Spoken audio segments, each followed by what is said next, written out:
नीति संजू से पूछती है कि वह उसे अंदर आने को नहीं कहेगा और सारी बातें दरवाजे पर ही करेगा। संजू उसे बोलने के लिए कहता है तो नीति कहती है कि उसे नींद नहीं आ रही थी और उसके दिमाग में उनकी पुरानी यादें घूम रही थीं। कैसे संजू ने उसे रेस्टोरेंट में सबके सामने प्रपोज किया था, कितने रोमांटिक और सरप्राइज देने वाले थे, कैसे वह उसके लिए डिनर बनाते थे और उनकी बनाई चाय दुनिया की सबसे बेहतरीन थी। नीति को अब शक हो रहा है क्योंकि पहले परी के आने से सब बिगड़ा था, लेकिन वह मानती है कि उस समय संजू की गलती नहीं थी। पर अब जब संजू खुद कह रहा है कि वह नीति के पास वापस आना चाहता है, तो नीति को उससे सिक्योरिटी और कुछ वादे चाहिए।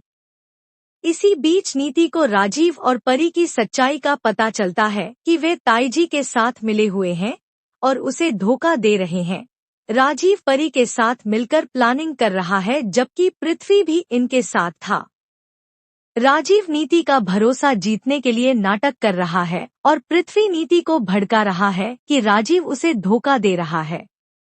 नीति को थोड़ा शक होता है और वह राजीव से नाराज होकर कहती है कि वह सब नाटक कर रहा है, लेकिन राजीव फिर उसे समझाता है कि वह सिर्फ परी से बदला लेने के लिए यह सब कर रहा है। कहानी में ट्विस्ट तब आता है जब नीति राजीव को धमकी देती है कि अगर वह परी के पास गया तो वह अपनी जान ले लेगी, जिससे राजीव उसे बचाने का ड्रामा करता है ताकि नीति का शक दूर हो। दूसरी तरफ परी, ताईजी और राजीव मिलकर योजना बना रहे हैं और पृथ्वी को थोड़ी बहुत शंका तो है, पर पूरी सच्चाई नहीं समझ पा रहा।